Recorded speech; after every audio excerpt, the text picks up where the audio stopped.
welcome to the Canguro English podcast, a podcast about language for people who love languages and learning. I am your host, Christian, and as always, I am joined by my co-host, Matt. Matt, how are you today? Hello, Christian. Hello, everyone. Everything is good, Christian. I've spent this morning looking at some of the emails that we have received. And Christian, I have a question for you. Where was Adolf Hitler born? Where is he from? He was born in Austria, as far as I know. Why? Because a listener reminded us of his nationality in an email. In one of the past episodes, we were speaking about Adolf, the name, and you had mentioned it's a noble wolf, and you mentioned that he was the most famous German in history. Oh, I think you meant the most famous German speaker, I guess. yeah, I'm very sorry about that, Germany. And also Austria, I'm very sorry about that. Um, I mean, this is a perfect way to start this episode, of course, by talking about Hitler. Great. Yeah. Welcome to the podcast, everyone. And just a reminder to everybody that if you have somebody in your family who's interested in becoming an artist, please, encourage them as much as possible, help them as much as possible to paint, draw, whatever, because you never know what the consequences might be if they don't become an artist. It's also a reminder to send us in an email if you hear a mistake. Maybe we'll read your email on a future episode.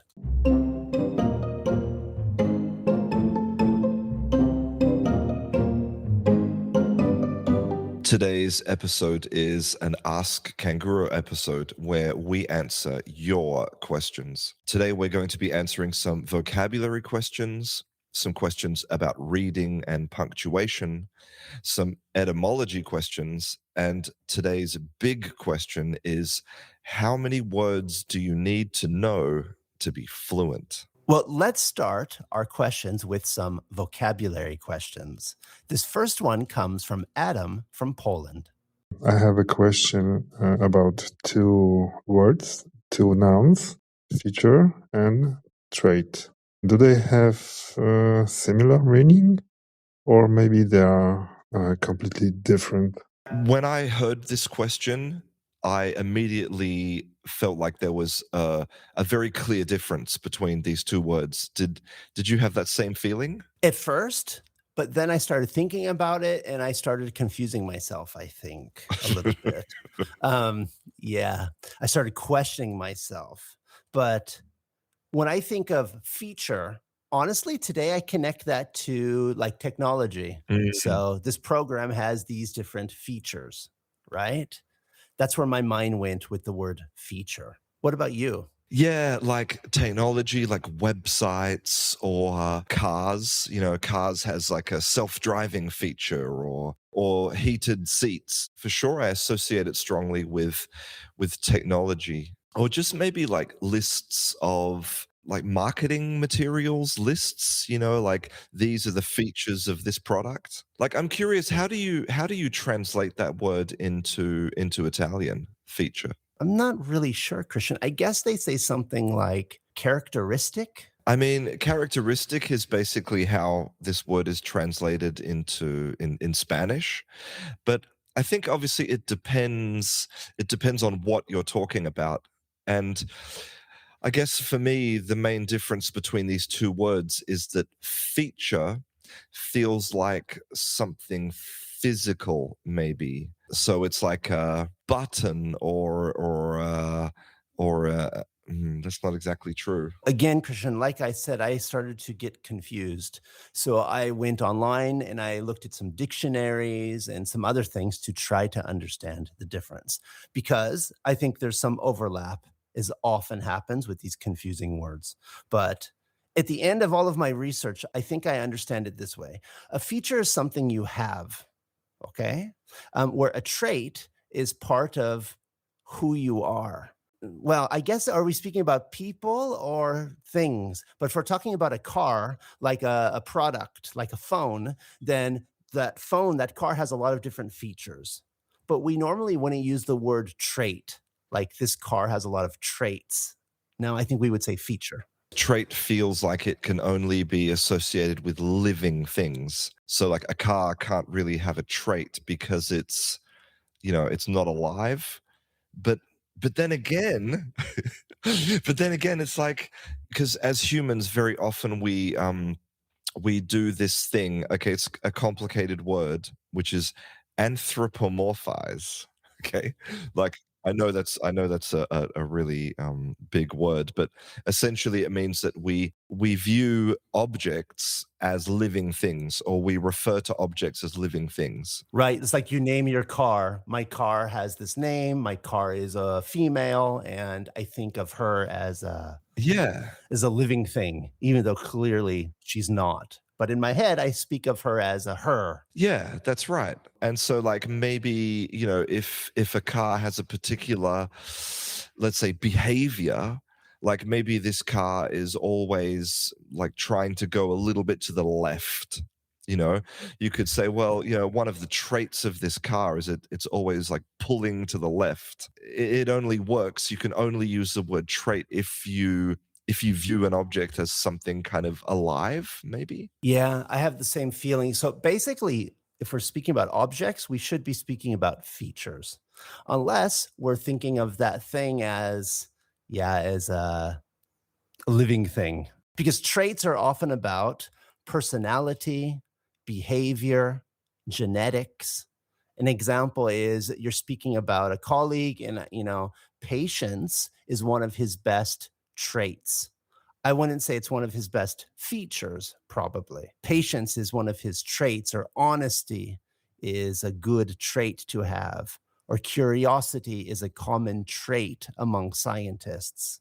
Something like that. So we could say that, in summary, if we're talking about people or maybe animals, then the word feature is for like physical characteristics, like the shape of the nose or the shape of the eyes or something like that. But trait talks about behaviors of that thing. Yeah, I think that's the big overall picture. Though, again, Christian, these probably overlap. And I don't think most native English speakers know this difference. It's just something that they feel. I think that the other confusing element of this is that historically the word trait did actually refer to physical characteristics, right? Like your trait would be, I don't know, the shape of your nose or, the length of your arms. But then now in modern English, that's like changed. So that makes it even more confusing. Yeah. And think about all the androids and robots in the future. I mean, then they have long arms as a feature, I guess. Yeah. I don't know. Maybe we should just summarize this and be practical. If you're speaking about products, if you're working in a company and you're working on a program or an object, I would use the word feature and just go that way. But if you're talking about something living, then yeah, feature would be physical characteristics and trait would be behaviors. But yeah, as you kind of mentioned, it does get complicated when we imagine what's coming in the future, right? Like if we're talking about like an AI chatbot, like if we're talking about Claude or ChatGPT, does it have features or does it have traits? Like is it alive? I guess that's the thing. Is it alive, or do we think of it as a living thing? Or just metaphorically, we think of it as a living thing. And that's why this gets so confusing. I don't know. We should ask AI if it has traits or features and see what it says. Let's do that. Let me just ask now. Okay. Do you have traits or features? Let me see what it says.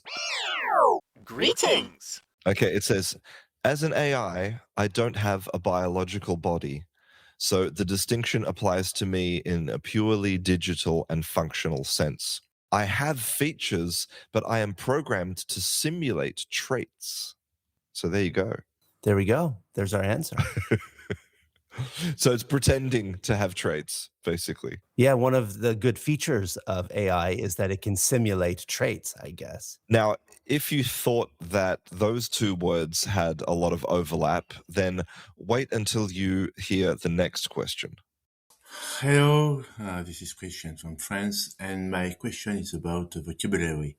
I would like to know if there is any difference between to continue, to go on, to carry on, to keep on. I know there are subtle differences, but when it comes to speaking, usually it's too messy. Well, thank you. Oh, Christian, this one, not that easy to answer because all four of these do overlap in a way. Yeah, this is a great example of where you can probably look in a dictionary for all four of these words, and the definitions are like really similar, which, as a learner, it feels like it just doesn't help. And maybe even if you read the example sentences, it still doesn't help because maybe some of those examples, they use the same situations. But I feel like even though there's a lot of overlap, okay, there's a lot of similarities, remember there's no such thing as a perfect synonym, right? And I do feel some subtle differences between these two, right? Right, those subtle little differences. The overall idea is that these all mean continue. So if you just want to simplify your life and just use one, use continue. I think it works for all of them, basically. Well, something that might be helpful is I did a word sketch of these four words, and a word sketch allows us to look at the most common collocations, which basically means like the most common word combinations. And very often that can help to give you an idea of, how these words are used in reality. So with continue, the number one collocation was discussion. It's like continue discussing something. I feel like continue, Christian, is, basically what all of these mean, but we actually don't use that verb to continue so often. It's a little bit formal. It's a little bit more businessy. We probably use these phrasal verbs more often, don't you think? Continue the discussion sounds a little bit formal to me. Yeah, I mean, the simple rule in English is if you have two words and one of the words has less syllables, it's shorter, then the shorter word will be the most common, normally by a big margin, right? So, continue, it's like three syllables, is going to be less common than another alternative like go on. Yeah, it's just much more efficient. It's much faster. Okay, what about go on? Okay, so go on, we have a little bit of a problem here because go on can have two different meanings, but we're going to focus on the meaning which kind of means continue, okay? This is actually used in a specific way, okay? It's used with a gerund, okay? So it's like go on something, okay? And the number one collocation is go on complaining. Do you feel like that makes sense to you? Like someone is going on about something? Yeah, they just keep going on and on and on, talking, right? I mean, basically, Christian, it just feels like continue to me. It's kind of like the phrasal verb idea of continue. That's how I think of this. It's like don't stop. Yeah, but I guess the feeling is a little bit different. Like if I say, Matt continued talking or Matt continued complaining, maybe because the word has a more associations with like business or, more associations with like a formal English, then I don't know, it doesn't feel so negative, right? It feels more like you're doing something official. But if I say like Matt, he went on complaining, it's more like I'm annoyed at you, right? I have that feeling like, oh God, just like shut up. I don't want to hear it. Yeah. It just wouldn't he wouldn't stop. Right, right. But Christian, let's think again, you're going to tell me a story. You start telling me a story and then you like, "Oh, I can't tell you that." And I'm like, oh, "Come on, go on." Right? Continue. Then in that case, it really, I don't get the negative feeling there. So I guess if it's used like as a kind of as a command or like as a little encouragement, oh yeah, like go on, then it's not negative. But if I kind of use it with a verb, like if I say, oh, go on complaining or like, go on talking, that feels a bit that feels a bit negative now. Right. Like they just won't stop. Yes. Well, maybe we should go on, or maybe we should stop going on about this. Right. And look at carry on. Now, carry on is one, Christian, that I don't use that much as a North American. It sounds quite British to me, Yeah. to be honest. And I always think of that keep calm and carry on. It's like continue despite the difficulty. So there's some idea of perseverance there, right? Even though it's difficult, continue, something like that. Yeah, I think that's exactly right. I think that poster, that famous poster gives the exact feeling. It's right. It's like everything is difficult, the hard times, but you just got to carry on. Just keep going. Keep continuing even though it's hard, right? Don't give up. Yes, we carried on even though there was a war. We carried on despite the rain, or life must carry on. It's like we have to continue even though it's difficult. Yeah. Yeah, and the word sketch put the most common word as work, to carry on working, which which I think is really funny because then it's like, well, work is just horrible. Nobody wants to work, but we just have to keep doing it. So let's carry on. Yeah, it's like you're walking through a lot of mud in the rain or something. You just have to keep going. And keep on? Keep on. What's keep on? So my feeling with keep on is continue, but continue repeatedly or persistently. There's something about repetition there. It's like he kept on asking questions. Yeah, and it just continued again and again. Yes, agree completely. And that's why the number one collocation here is trying, to keep on trying. Which means people are failing. So, so you fail and then you try again, and then you fail and then you try again. You just keep on trying. Yeah, so I think that as you said, the key feature here or the key characteristic, okay, of this word is it's about repetition. Well, look, if you're ever unsure, everyone, I would just use continue. It might make you sound a little formal, but I think you communicate the big idea. But if you want to sound more conversational, more informal, I think then we start to use these phrasal verb options, which is typical of English, I'd say. Yeah, I think it's important to be a little bit careful, right? Because obviously you don't want to give people the idea that, that they're like talking excessively or complaining excessively, right? So I think you might want to be a little bit careful with something like carry on, especially, or go on. So yeah, as Matt said, continue is a very neutral option here if you're not really sure about the difference. Christian, to be honest, this question, when I first saw it, it almost gave me a headache. It's a great question, but it's really hard to draw some lines between these. So I understand that it's really challenging to learn that. It's not even easy for us to explain these. Yeah, I think it's important for everyone to remember that, as we said in the first episode, that a lot of our answers are going to be, it depends.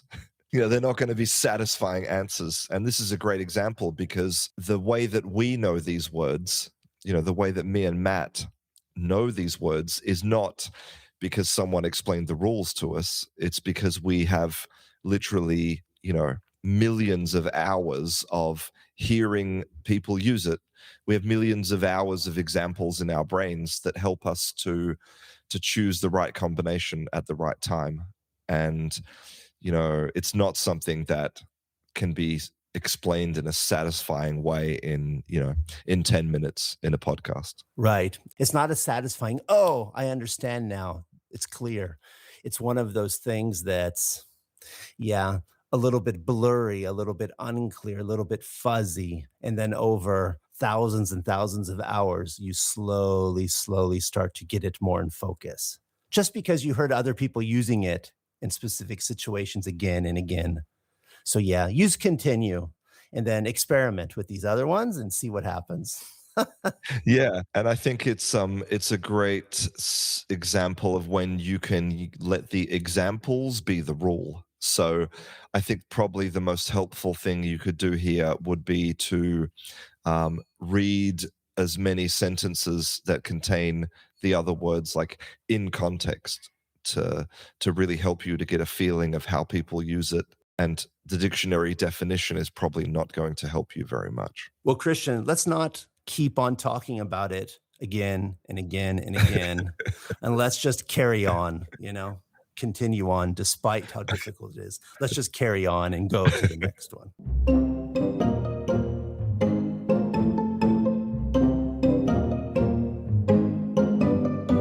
Our next question is actually a written question. So we got an email from Raisa in Brazil who wanted to know the difference between profound and deep.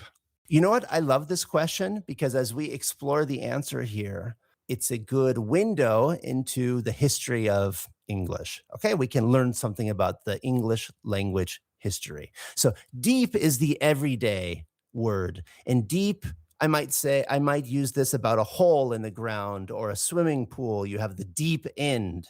It's not shallow, it's deep, so it goes down. So we use that in everyday English about physical things that go down.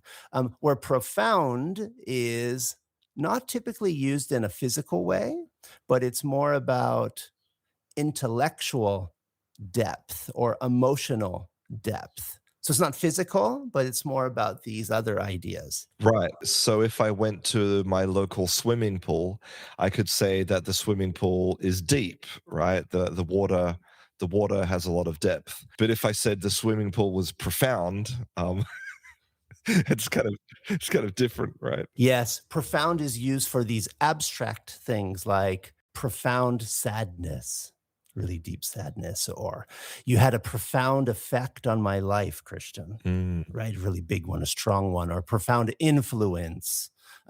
You're a really profound thinker, or there's a profound silence. So they're abstract.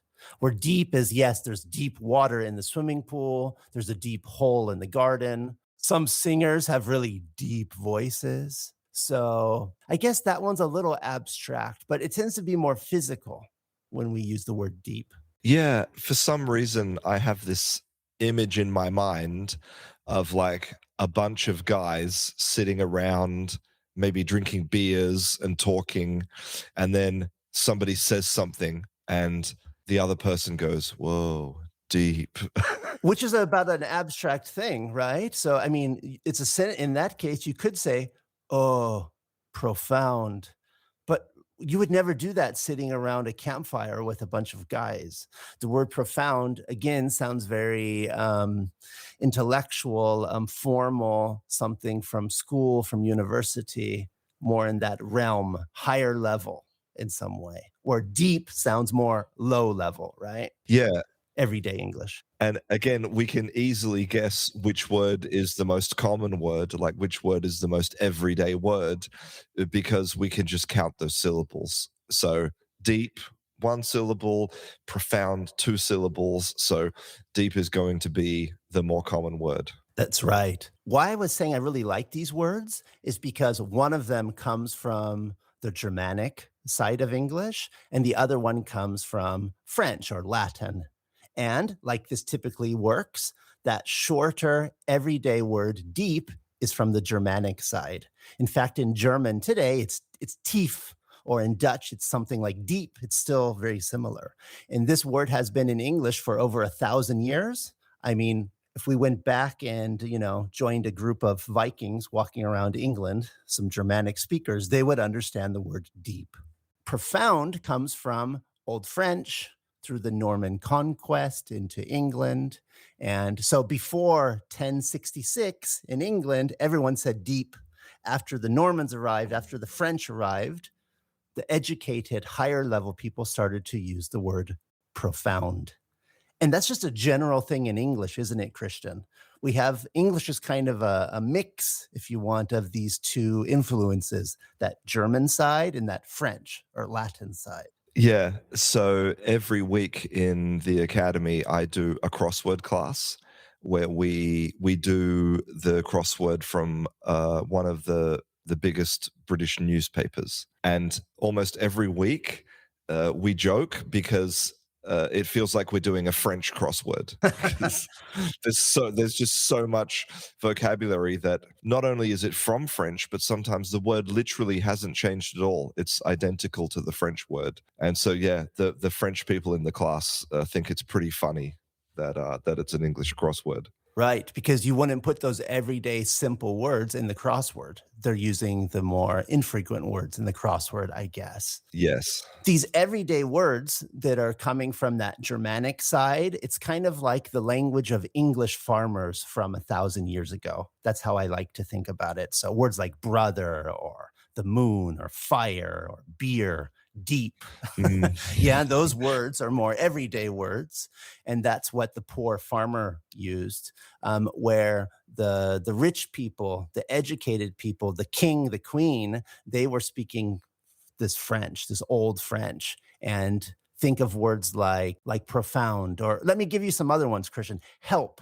To help somebody, that's the German word, right? Comes from the German side. Assist comes from the French side. Okay. Again, we use the word help every day, right? Not assist. Another example, begin. We begin the class, but that's the German side. The French side, we commence something. Right. To commence, to start. To end the class, that's the German side, but to terminate, that's the Latin side. You buy something at the shop or you purchase something. Purchase is the French one. It sounds more businessy, doesn't it? More formal. It does. It does. You have freedom, that's the German one, or liberty, which is more the French one. And English basically has, a lot of the times, English has two options. It's like these two languages crashed in England, and then we doubled our vocabulary in many ways. And we got two words that were the same, and then they got slightly different meanings. And the German one's more like the farmer one, the everyday one. And the Latin side is the more educated one, the richer side. That fact has really helped me to learn a lot of Spanish vocabulary, right? Because if I want to guess like a verb, then what I do is I pick the English verb that feels the most formal or technical. Mm-hmm. And 90% of the time, that's the verb that I can use in Spanish. Right. So like start or begin, doesn't exist in any similar way in Spanish, but commence does, right? Right. And that's why a lot of Spanish speakers or Italian speakers and in some other languages, when they speak in English, sometimes they sound like poets or like professors. Right. Or it can make you sound a bit too formal for the situation because we're just in Christian's kitchen, and you start talking about commencing the meal and you need to purchase something from the supermarket and so on. So it sounds too formal. I'm sorry, but we're going to have to terminate this discussion. This discussion is going to go into the graveyard. There's the German one, or the cemetery, the Latin one. Nice. There's not two words for turkey, though, are there? No, there's just one turkey.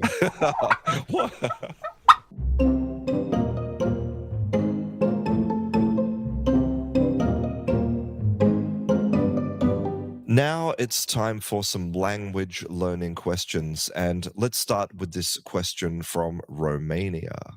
Hi, my name is Claudio from Romania. I have a question about a special book with a text that is marked for easy reading, but I don't remember and I don't know how to find this method.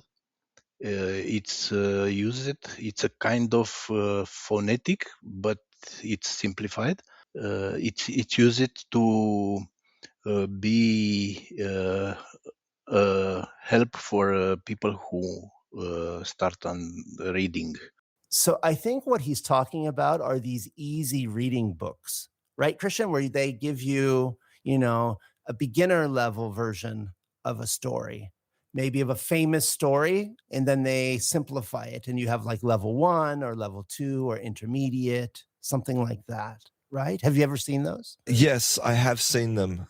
I mean, I've seen various types of books that are like designed for learners. So, yeah, I've seen the simplified ones. I've also seen the ones that have a direct translation into another language printed on the opposite page. So, when you're reading the book, you can look at English and then your native language at the same time, and you can kind of read them together as a reference. But then he does mention phonetics, and I'm wondering if he's talking about phonics books, right? Books that are kind of designed to help you learn how to pronounce English sounds rather than, trying to tell a story. So it's not exactly clear to me which kind of easy reading book he's talking about. I think today we could still talk about graded readers, these easy reading books that are broken into level like beginner, intermediate. Why I say that is I think that with the technology we have today, that I doubt they're still printing books that have the phonetic pronunciation next to words or something like that, right? I would guess that you could just listen to it as an audio book, or I think that this has probably changed over the last 30, 40, 50 years, how we get this type of material. And I'm not sure how popular graded readers are today. Yeah, I think this whole like world, this whole subject, I find it to be very frustrating, right? For a number of reasons. Personally, I don't like graded readers. And the reason I don't like it is because it's a kind of artificial representation of language. But at the same time, like I understand the concept, and I understand why some learners might find it useful. But then again, I feel like it's not helpful in a lot of ways because you're kind of living in this artificial world. It's a bit like only living in a classroom environment. And I feel like any learners who only live in that world, as soon as they go outside, they're just lost, right? Because all of the materials have just been too, I don't know, too artificially created. They're not authentic enough. They don't contain the same kind of complexity. I feel like it really depends on your level. If you're really at the beginning, I could see the advantage, right? They could build confidence. It could give you a lot of input, a lot of vocabulary that you understand. So that's very helpful. This can increase your reading speed. It reinforces grammar, etc. But the bad side is that it's not real. The vocabulary can become very limited and artificial. Mm. Also, it removes interesting language, which means the thing can become really boring also. Mm. And most importantly, as you said, learners can become too comfortable. And there's some learners out there who have read hundreds of graded readers, but they can't speak, or they couldn't read a regular book, a normal book, right? So I think it could help you at the beginning, but you have to be careful that you challenge yourself. So I think they could have a place, but it needs to be limited and at the beginning. Yeah. So in the academy, we have a book club, and every month I offer a little selection of books. Normally, it's 2 books along with the audio books, and the people can read them. And obviously, there's a lot of different levels in the academy, but most people are intermediate level. And you might think that when I'm choosing books that are appropriate for the most number of people, the biggest, selection or variety of levels, you might think that I would just choose maybe children's books or like young adults books. But actually, and I'm sure that you've probably had this experience, Matt. A lot of children's books, the language is so much more difficult than, like, let's say, a fiction novel. It's so true. It's like people say, oh, I can watch a cartoon and I can learn English from it because it's made for children. But actually, it can be really hard. And what people don't often realize is that the kids who are reading those books, let's say it's a young adult book. That kid has, had English around him for 13 years or something. And that means he knows all those, 20,000 kind of everyday English words. And so the author is trying to, introduce other vocabulary to keep it interesting. So actually, they throw in a lot of, infrequent adjectives or something into kids' material because they're kind of trying to keep it interesting and teach the kids some new words as well, right? Yeah, and often a lot of children's books will rhyme. They want the sentences to rhyme, so they kind of distort or manipulate English in a way that's just not natural as well to make it work. And as an English teacher, you develop this instinct for how difficult language would be for a learner, right? And very often when I'm reading a children's book, I'm like, damn, this is so hard. Like, I would need weeks to explain this book to somebody. They also use a lot of informal words that all kids know, but we might not use as adults. Sometimes they invent new words specifically just to make it fun.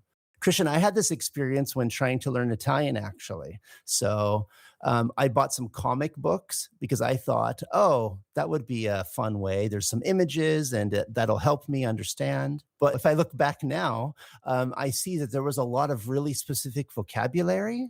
This was something called From Dylan Dog. Have you ever heard of that character? No, I know about Dogman. Okay, no, Italians will know who I'm talking about. This guy is fighting like vampires and zombies, things like that. And yeah, I learned some expressions from characters in that. I underlined them, I highlighted them, and then I tried to use them with the new Italian friends, and they just were all laughing at me like, "What?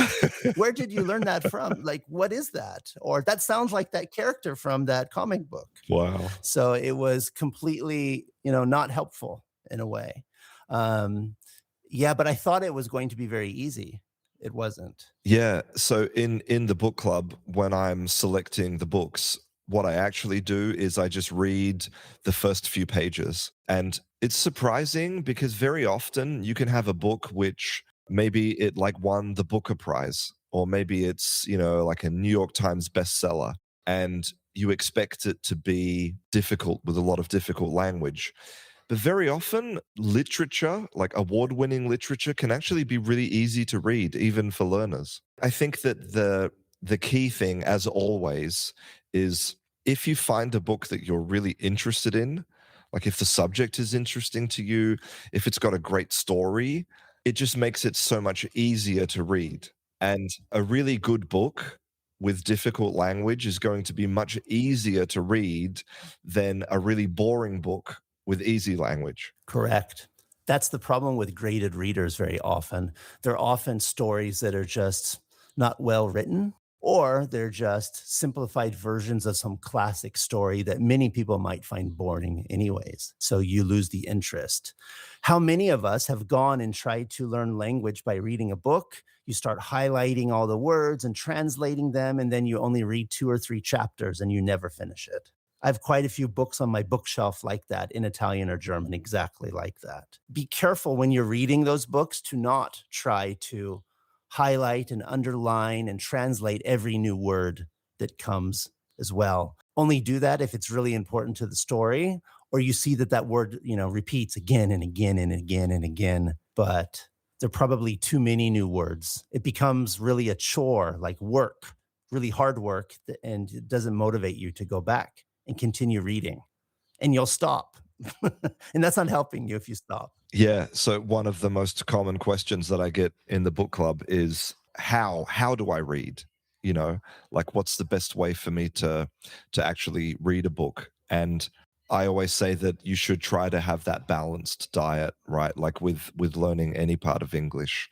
So yes, you should spend some time maybe like highlighting some stuff, really focusing on maybe some vocabulary or grammar. But then also there should be a really big chunk where you're just enjoying the story, right? Not thinking about that at all. And to do that, you need to understand a lot of the words on a page. One way to test this is just pick up a book at a bookstore that you might want to read, flip through to a random page and just scan that page. How many of those words do you know or not know? Or can you follow the story that you're reading right there? And if 50% of the words on the page are new to you, you need to close that book and put it back. You can read it later, right? You want to understand a really good chunk of those words, probably 75, 80, even 90%, you probably want to understand if you actually want to understand the story. You know what, Christian? ChatGPT told me you should understand 98 to 99% of every page. That seems really high to me. Yeah, but a lot of people overestimate like how many words they can actually learn, in a single day or in a single hour. And if you know 98% of the words on a page, but the page has 200 words, right? That means that there are 4 new words on that page that you have no idea what they mean. And so if you read 10 pages, that's 40 words. So it adds up very quickly. Right. And you just have to let some of them go. That's a difficult thing for many people. You just have to ignore it sometimes and just, that word probably means beautiful or something. Let's just move on. And I'm not going to stop and try to focus on the language, but I'm going to focus on the story, right? That's the important thing. Yeah, and as you said, Matt, if the word is like really important, then you'll see it again and again, right? It will kind of naturally say, "Hey, you should know what I mean. Like, look me up." Right. Right. And remember, if it's the first time you're reading, I don't know, a pirate story, right, set in the time of pirates and so on, you're going to find a lot of new words at the beginning. But if you read 10 books about pirates, you're really going to become really good at it. So we need to probably be careful of that as well. Just like with film, where are they? What time is it? What's the geography? What are they talking about? That's really going to change if this is easy for you or difficult for you too. Matt, what is a pirate's favorite letter in the alphabet? I don't know, Christian. R. That's a great joke. How much does a pirate's sword cost? I don't know. An arm and a leg. Oh my god. Oh my god. Wow. What do you call a boat at the bottom of the ocean that's like shaking? I don't know. A nervous wreck. Oh my God. Why couldn't the pirate play cards? I don't know. Because he was standing on the deck. Oh my god. Okay, we should move on. Let's move on to the next question.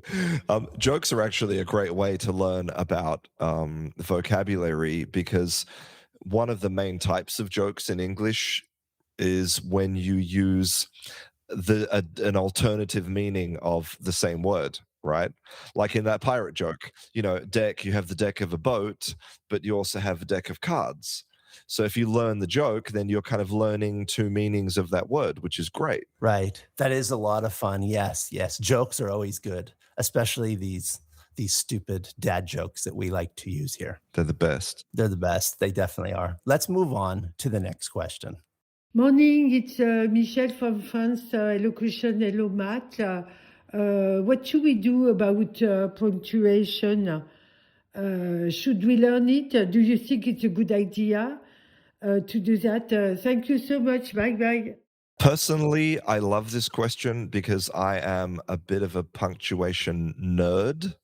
Okay. But I think it's also important to remember that there are a lot of native speakers of many languages, but especially native speakers of English, who don't really have a good idea how to use a lot of punctuation. And you only need to spend 5 minutes on Facebook to realize that English punctuation, oh my God, it's pretty bad. Right. And I'm probably one of those people, Christian. I'm really not interested in punctuation. I love writing. I love, I have a diary. I love writing in general. I've written 2 little books, not very important, but I've gone through the process of doing it. And thank God for editors, because when actually writing it myself, I always think, who cares about the punctuation? The story is the important thing. We can clean up the punctuation later. So I'm pretty lazy with it, and I probably annoy you sometimes with my messages. Well, look, everybody has their hobbies. Some people like to, I don't know, go mountain biking. Some people like to do crosswords. I like to just sit around and think about punctuation. You just like to sit there in the backyard thinking about colons and semicolons and the Oxford comma. Or Yeah. Have you ever heard of a person called Mary Norris? no, is she Chuck Norris's daughter? No, I don't think she's related to Chuck Norris, but I'm not sure. So she is an editor, and most famously, she was an editor for The New Yorker, and she wrote a book called The Comma Queen, and it's basically a book about punctuation. And a few years ago, I was invited to a Zoom call, and she was there in the Zoom call, and we had a little bit of a discussion about diareses. I only speak about diareses with my family or my doctor, Christian. Oh my god! What the hell is diareses? Diareses, okay, and I'm sure that you know what they are because you lived in Germany and you know a little bit of German. Diareses are those two dots over a letter, over a vowel. Ah, okay. Right. Okay. And she decided that the New Yorker was going to use diareses in English, and it was very controversial. Maybe you're wondering, like, why would you use it in English? So a great example is the word cooperate. Now, when you look at the word cooperate written down, if you've never seen it before, if you don't know how to pronounce it, it looks like cooperate, right? Mhm. Because it's just COOP, cooperate. So Mary Norris decided she wanted to use punctuation to make it clear that it was two separate, like O vowel sounds. So she would put the diareses, the two dots, over the second O, so it became co-operate. Okay.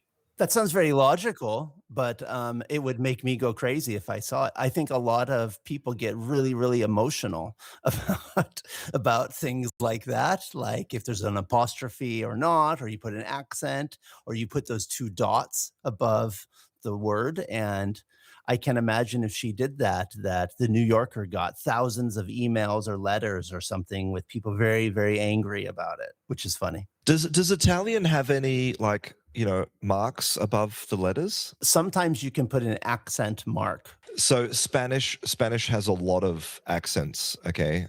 And to be perfectly honest, I am really bad. Like, I don't know where they go. And sometimes they're really important.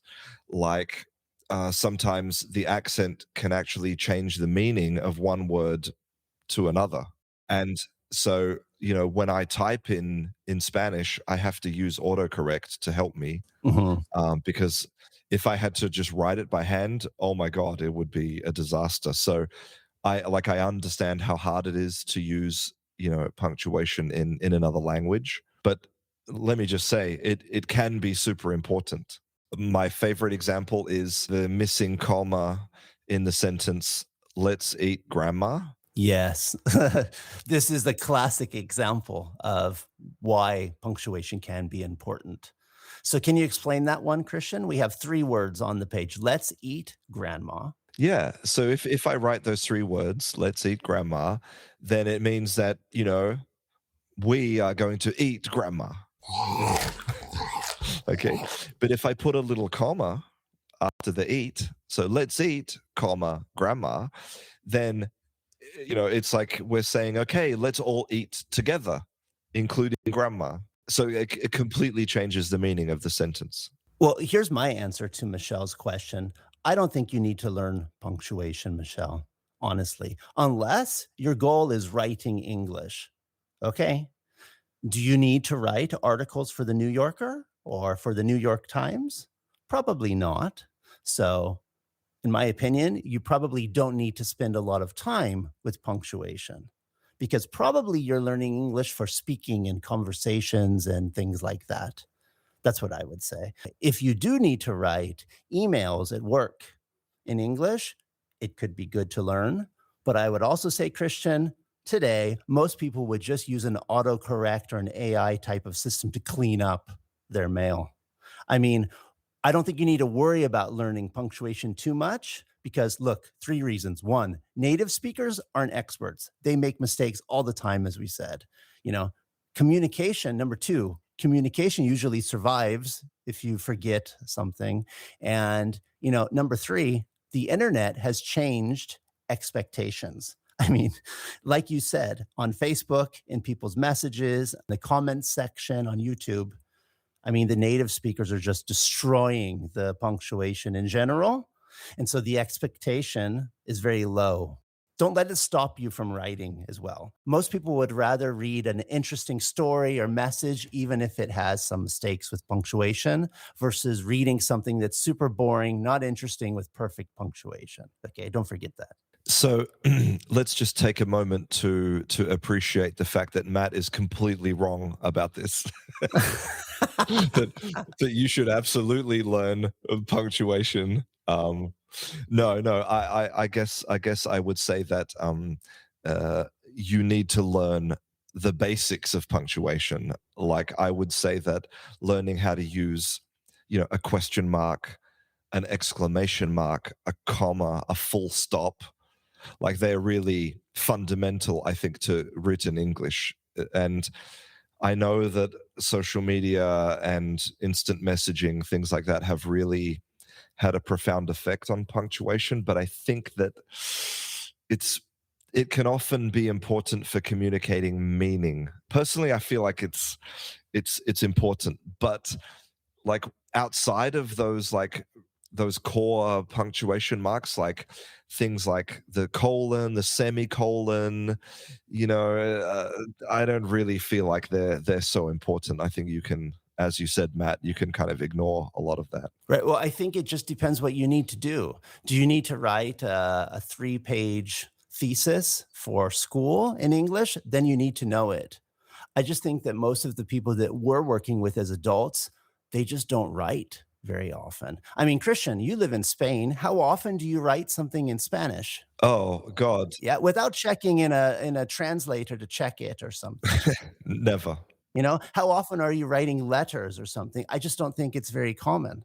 That's the reason I'm saying this. You're right. I never write. I mean, even in English, I can't remember the last time that I actually wrote anything that wasn't filling out a form. Yeah, I just don't do it. I mean, when was the last time that you wrote something in English? I mean, very rarely, unless I'm writing in my own journal, like a diary or something. And that's full of mistakes. And, as I got into journaling, a long time ago, I went through the thing where, oh no, I need to make this look correct because what if somebody reads it in the future? But wait a second, Matt, nobody wants to read this in the future. It's just for you. Just let it go, right? And look ignorant and just write your feelings and stop slowing down to think about punctuation.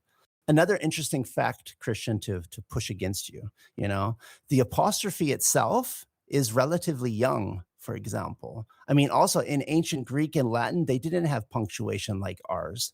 Shakespeare's punctuation varies enormously between editions, right? Modern punctuation was, just standardized by printers over the last few hundred years. It's not as ancient or as fixed in stone as many people think. And people still fight about it today. I've had other native English speakers from Britain fight with me about the comma. If I put a comma after an and, or that Oxford comma, isn't it called? And I've had people really annoyed with me because of it, or I just don't care. Maybe I'm lazy. No, look, I think that you're right in the sense that if you're never actually going to be doing a lot of writing, if you're just going to be doing some instant messages with friends or things like that, yeah, I would say it's not worth spending a lot of time worrying about punctuation. But as you said, like if you need it for work, even if you're using autocorrect, okay, because autocorrect can help with a lot of things, but I don't think it's going to help with some of the little details of punctuation. So yeah, as you said, if your main focus is just speaking and conversation, then yeah, it's not worth spending a lot of time on, because most people just don't have a lot of time to spend on English, and it's better to have a conversation than to worry about a full stop, right? But if it is important for work or some other maybe like academic reason or something, then yeah, punctuation is important. Right. Well, Christian, the next time we're traveling together, I want to see you, correct somebody. I want to see us in a restaurant and you look at the menu and you're just like, "Excuse me, sir. This the semicolon is wrong." Okay, well, listen. The when I was in that Zoom meeting with Mary Norris and some other editors, we were talking about. Are you ready for this? A bold space. Okay. I have no idea what that is. See, this is the problem with you punctuation nerds. You want to create all these new expressions that nobody knows, so you feel really intelligent. Sorry, I feel really stupid here. I don't know what is that. No, you do know what it is, but you didn't know that it was a thing. Okay, so when you're in a Word document and you highlight a sentence and you make that sentence bold, right? So you make the text blacker, basically. In English, it's called bold. But then maybe after this sentence finishes, you have a space. Okay, now the question is, should that space be bold or not? I understand. It's a little bit fatter, thicker space, or it goes back to normal. Yes, That makes sense to me. That's just a visual thing because then it looks out of place. It looks off in some way. I don't think you should have it, probably. even though it's invisible. But this is something that copy editors, they really are in the nitty gritty. So you can have bold spaces, italic spaces, and then my favorite punctuation mark is the interrobang. Okay, the interrobang is when you put an exclamation mark and a question mark together at the end of a sentence. I love that. You're like, when you're like, what the hell? And you put an exclamation mark and a question mark together, just has a special flavor, right? Yes, I like that combination. It's nice. I didn't know it had a name, though. Well, look, if you're learning English to be a copy editor, or you need to write advertisements or something that's going to go up on a poster in the subway, you definitely need to be aware of punctuation. That's true. Can I tell you a true story, Matt? So I just came back from Poland. So you and me, we spent a few days in Poland, in Krakow, with an amazing group of people from the academy, right? Hmm. And unfortunately, I had to fly with Ryanair.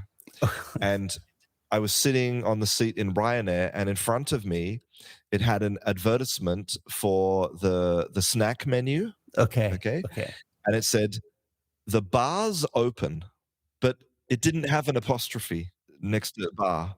So this has been printed, I guess it's been printed on thousands, tens of thousands of Ryanair seats across all of Europe. And it is literally grammatically incorrect in a profound way.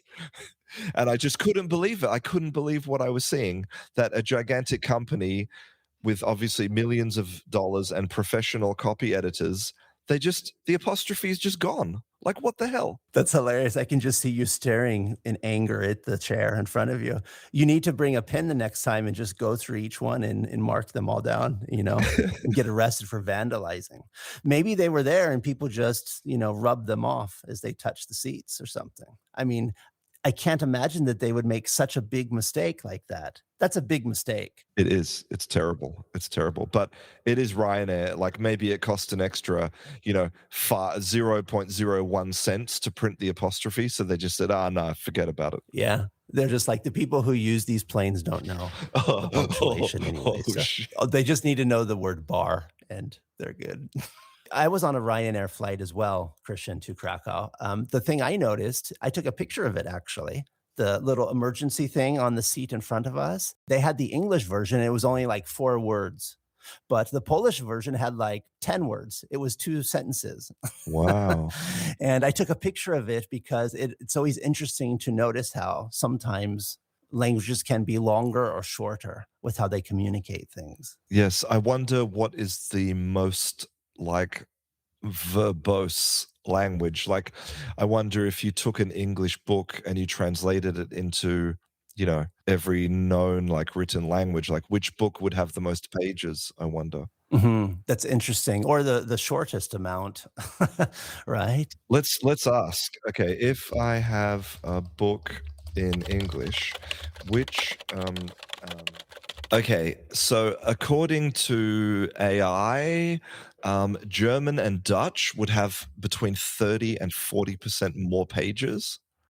It gives an example. It says speed limit becomes Geschwindigkeitsbegrenzung.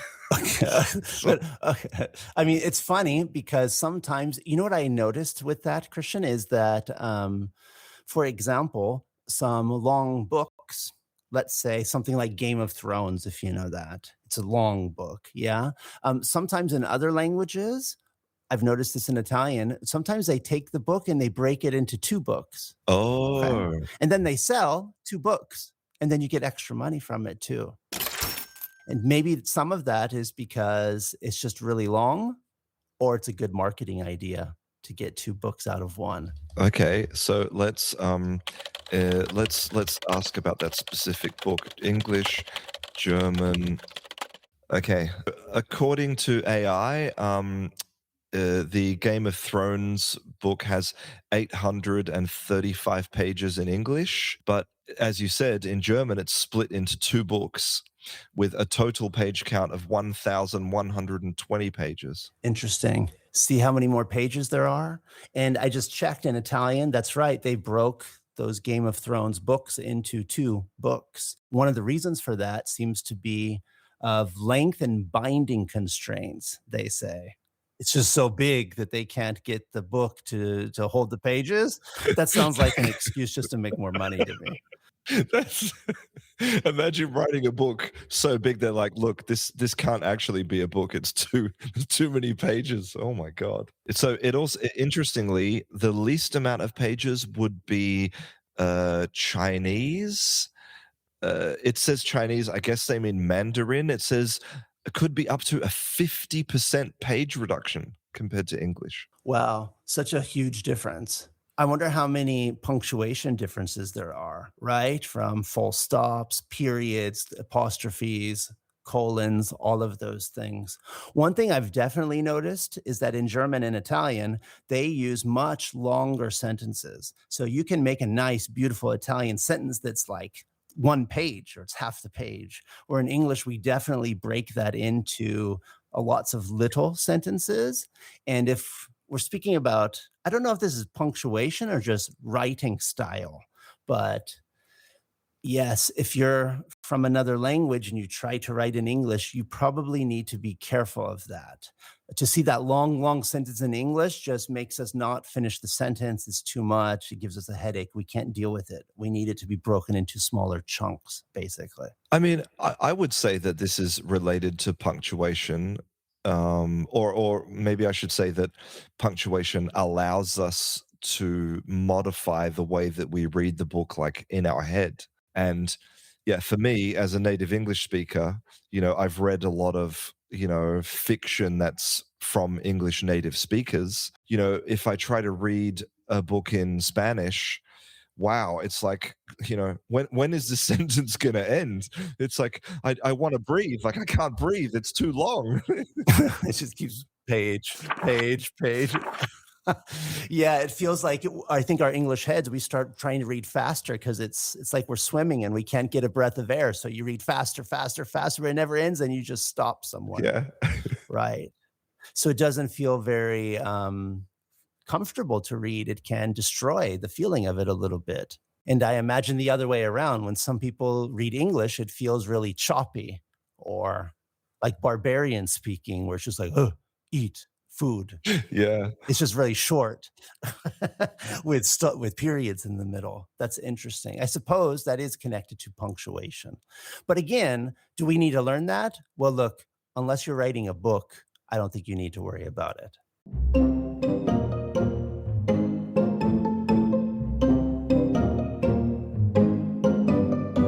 A few minutes ago, you said people who are editors, they really get into the nitty gritty. Yeah. That's pretty similar to our next question. Let's move on to the next one. This one was a written question. So it came in via email from Simona from Bari in the south of Italy. And she asked, where do words like wishy-washy come from? Wishy-washy. That's a special word. Sounds fun. Wishy-washy. First, what does wishy-washy mean? And then maybe we can talk about where words like that come from. So wishy-washy means something which is kind of weak or like diluted, or something that is like, it's like the opposite of something which is strong or clear or definite. It's very vague, weak, unclear. Very bland, very vanilla. Yeah, indecisive as well. A leader should not be wishy-washy. They should make a clear decision and communicate it clearly. Nitty-gritty is another word that kind of sounds like that. And these words like wishy-washy is a great example of a group of words called reduplicatives. Those are words like zigzag or ping pong or chit-chat, words like that. I love this category of words. I think that they're just really fascinating. And if we just expand the category a little bit, okay, if we expand it to include things that are called binomials, so that would be two words that are connected with and. Okay, so this word wishy-washy is connected with a little hyphen, okay, with a little line. But if we expand it to words connected with and, like spick and span or clean and tidy, then this category is actually gigantic. In fact, it's so big that this category is more common in English than phrasal verbs. Oh, really? That surprises me. Because aren't there just 10 million phrasal verbs, it seems like, as a teacher or a learner? Yeah. Seems like there are really a lot of them. Yeah, I was also super surprised when I discovered that they're actually more common than phrasal verbs, especially because it's one of those things that, yeah, you don't really talk about in class very much. You don't really see them in workbooks very much, but they're a huge part of the English language. Here's a few other ones. A mishmash, M-I-S-H, that line, and then that hyphen in the middle, and then mash, M-A-S-H. A mishmash, that means a mixture, or a hodgepodge, or what else? Helter-skelter, which means something is chaotic, disorderly. Yeah, there's so many of them. But why do these exist, Christian? That was the question. Where do these come from? So I guess the general idea with this like reduplication is generally when you repeat the word, you're making it stronger. Okay. So, you can do this in English by just repeating the word twice without changing it. Like you can say, oh my God, I love this pizza. Mm-hmm. But in this case, it's like we're just modifying one of the words in some way. Maybe we're changing the vowel, maybe we're changing like the consonant at the beginning, but still the kind of idea is that we're making the word stronger. Right. And then I think they just get catchy. They're rhythmic. It's like music. They're memorable or they're fun to say.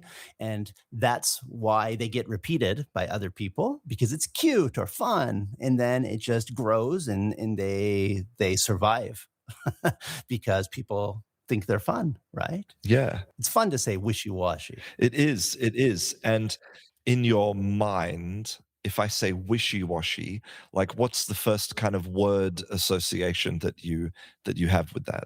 I think I would say it's a wishy-washy answer. Yep, me too. The word answer. So it's like I guess then it feels like it's associated with, like politicians or business people. They don't want to give you a clear answer, right? They're like avoiding the question. Right. Exactly. It's a manager who doesn't want to make the decision, so they give you a very wishy-washy answer. Politicians, perfect. Politicians also like to dilly-dally. There's another one, which means to waste time. That sounds it sounds so funny for me to hear you say that word with like a California accent, because it sounds like the most British expression ever. I mean, would you say dilly dally? It does sound very British to me. I don't think on the beach in California, you're like, hang on, bro, we got a dilly-dally over here. It sounds ridiculous. But it's Oh. but it's definitely, I've heard it before, and I've heard people use it before also in the US. So Okay. yeah, stop dilly-dallying. Yeah, something like that. When I was researching this, Christian, I found something that was interesting, and I've never noticed this before. It's one of those unwritten rules. Well, I guess it's not unwritten. It's a rule that's there, but we native speakers don't really know we have this rule. It's just something we do without thinking about it, but it's there. Yeah. It's a fascinating pattern, okay? And that's something like this. It's zig-zag. Notice the first one, zig, has an I, and the second one has an A. Zig-zag, not to go straight. Then you have ping-pong, or chit-chat, or tick-tock, right? Flip-flop. But we never, ever would do it the other way. You would never say talk, tick, or flop, flip, or zag, zig, okay? And there's actually a name from linguists. They call this the ablaut reduplication. Never heard of that before. But it's one of those hidden rules that native speakers automatically follow. I have read about this subject before, and I read that one possible explanation was that we're kind of moving from the front of the mouth sounds to kind of rear of the mouth vowels. So it's like e, ah, o, u. That's generally the pattern, but I don't know if it has a physical explanation. I guess it's probably just more like a habit, right? Just sounds good. It's funny. I could just see, I don't know, the FBI, they catch somebody who they think is a spy, and they just give them a lot of words, and they're like, put these in the right order. And the native English speaker would know the ones which way they go, I guess. Yeah. It's one of those hidden things there that we all know, like the order of adjectives, which maybe we'll talk about another day. One of those things we kind of know, but we don't know we know it. Yeah, so I've actually heard this. This ablaut reduplication rule, okay, with the order of the vowels. I've heard that as an explanation for why we say big bad wolf instead of bad big wolf. Okay. Because it goes I instead of I. But I don't know. I think for every example, there's kind of like a counter example. So I think a lot of it is just kind of habits and repetition from what we hear that sounds good, Right. That's my feeling. I don't know a lot about this, but my feeling is that we just always hear it in that way. So we get the habit. And then when you break the habit and go backwards, it sounds strange. Well, I mean, I feel like that was not a wishy-washy answer to the question. What do you think, man? I think we got into the nitty-gritty with it a little bit. Hopefully not too much. Well, let's move away from wishy-washy, and we're at our final question, Christian. This is the important one. It's the big question. In every one of these question and answer episodes, we're going to choose a question which we think is extra important and needs more time. So here is our big question. It's time for the big question. Hi, Teacher Christian and Teacher Matt. My question is, how many words should we know to speak daily English fluently? I'm not talking about the academic English, just only the daily routine English. Thank you for your support. Wow, that's a big question, isn't it? And People often ask, how many words do I need to become fluent, Christian? I feel like they're really chasing this magic goal of fluent, and it's up on that mountain, right? Fluency isn't about the number of words you know. It's about how effectively you can use the words you have, right? So it's kind of hard to give it a number. Yeah, and I mean, if we just take a step back for a moment, let's ask another question, which is, pretty important, which is, what exactly do you mean by word, right? Because just to give an example, the word run in English has more than 500 distinct definitions listed in the Oxford Dictionary. So that one word has 500 different meanings. So are you just going to count that as one word, or are you going to count that as 500 words? So even if we look at the question seriously, it's like, well, how are you going to give me a number? Like, how are you going to even count these words? What about verbs? Do you count all the irregular versions of that verb in the past? It's really challenging. I think another thing is, what does the word fluency mean? What does the word fluent mean? Because that's not easy to define as well. Yeah. Have you ever had the experience where you go to another country? I mean, normally this happens when you're younger, right? But you go to a country on holiday and you have no idea how to speak that language. Okay. Maybe just only hello and goodbye. But you end up with a group of people and maybe you're drinking beer together and you spend hours together, and somehow you're communicating fluently, but just kind of without any language at all. Have you ever had that experience, Matt? Oh, yeah, definitely. When I was younger, backpacking especially. It's amazing, actually, how you can communicate a lot as a human without words, with body language, with emotion, with your eyes, with the situation and everything. You can really communicate a lot more than we think you can. Or I think of another situation, Christian. Imagine we go to another country. You've been studying that language for 6 months because you're a really good traveler. But I only learned like 5 words. And, we're there and the person says something in the other language, and I only know the word thank you or cheers or bless you if somebody sneezes. And, I use that in the right moment and it feels like I'm really fluent. Right? I didn't understand anything, but the guy sneezes and I'm just like, bless you. And like everyone's like, oh, wow, he's really fluent. So I was really fluent in that one specific moment. Yeah, actually, I had a similar experience when we were in Poland just recently. I went to the supermarket and I took my things to the checkout, and she scans the checkout. She scans the objects at the checkout, and she looks at me and she says something in Polish. Okay. Now, I literally did not understand anything, but I knew that she was asking me, like, do you have some kind of like membership card, or do you have some kind of points? Because that's a cultural thing, right? And so I just was like, no.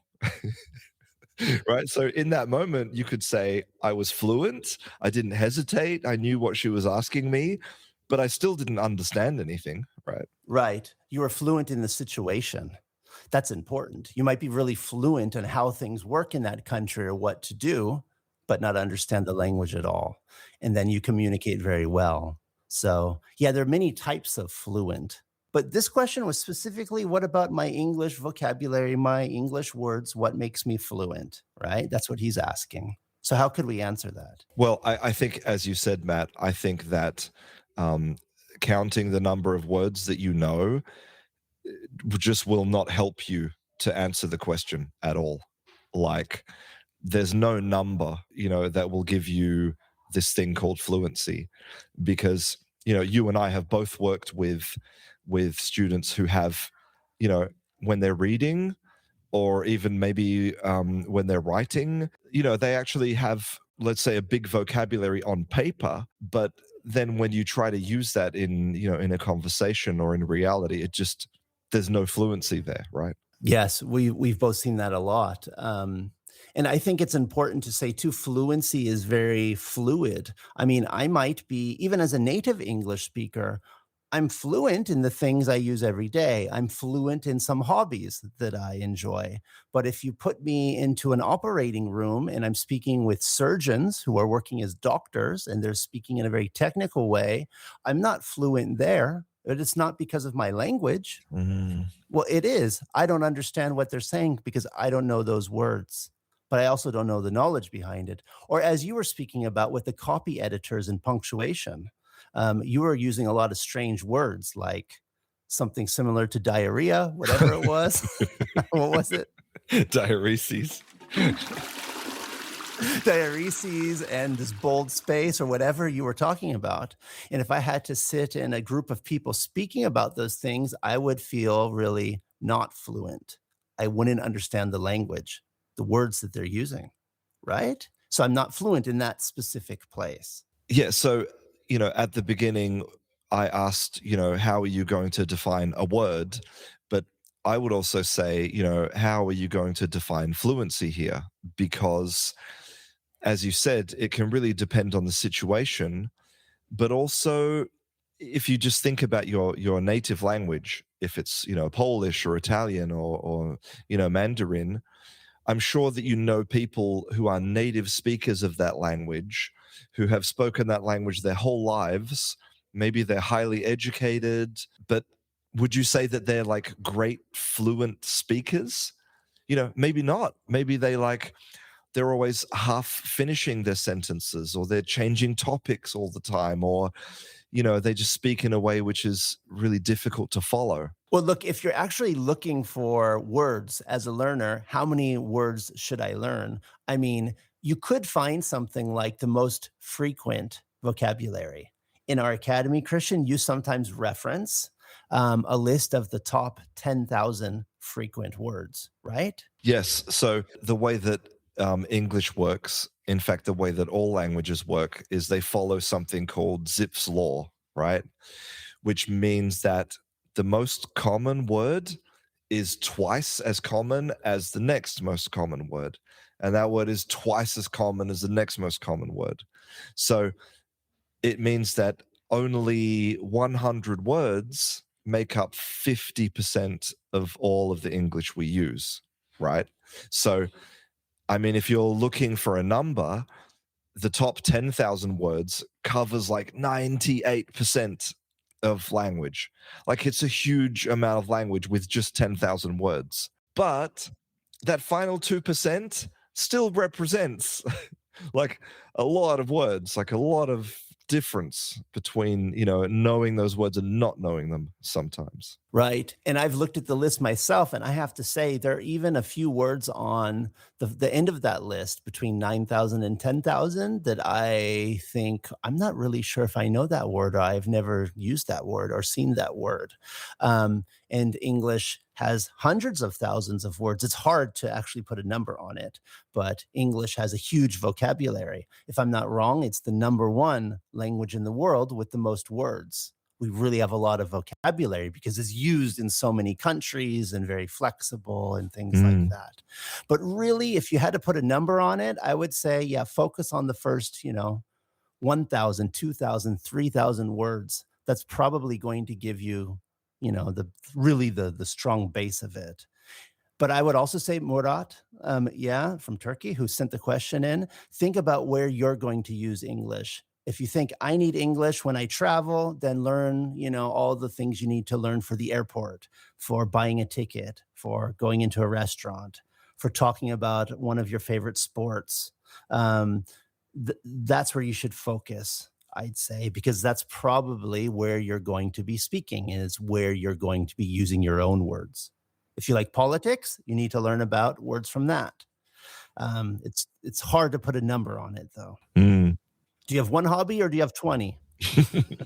Right? Yeah. And as Matt said, if you do want to attack it in a more scientific way, there are word lists that have been specially created by linguists who analyze, the words that are actually used in English, in written text, in conversations. We have a list that we use in the academy for all of our vocabulary activities. So yeah, if you want to, be more scientific about your vocabulary learning, then you can do that. It's somewhere to start, but remember that list is not connected to your life or your world, and so it may be a little off. Well, for sure, it's just a general thing. It's an average between all people.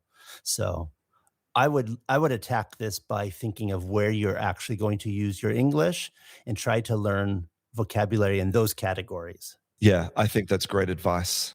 Remember that you're learning English for you, right? And any, list of words that is created by somebody who doesn't really know you or know what you're interested in, that list is never going to be as good as a list of words that you create, from your own experiences and your own needs. So you should always put yourself first in the learning process. That's right. And be sure to add the word diareses to your vocabulary list. It's really important. That brings us to the end of this episode of Ask Canguro. If you want a transcript of this episode plus a list of the key vocabulary we discussed today, or if you want to send a question for me and Matt to answer, then you can do that on the website at kangarooenglish.com. If you enjoyed this episode and you want to support this podcast, please leave us a 5-star review wherever you listen to your podcasts. Matt, as always, thank you so much for joining me. I hope you had a good time today. Yeah, I had a very profound conversation with you. Hopefully our answers weren't too wishy-washy. Well, that was beautiful and a great example of how you can be fluent with just 2 words, right? Wishy-washy and profound. So thank you, everybody, as always, for joining us, and we will see you in class. See you later, everyone. Diareses. Diareses.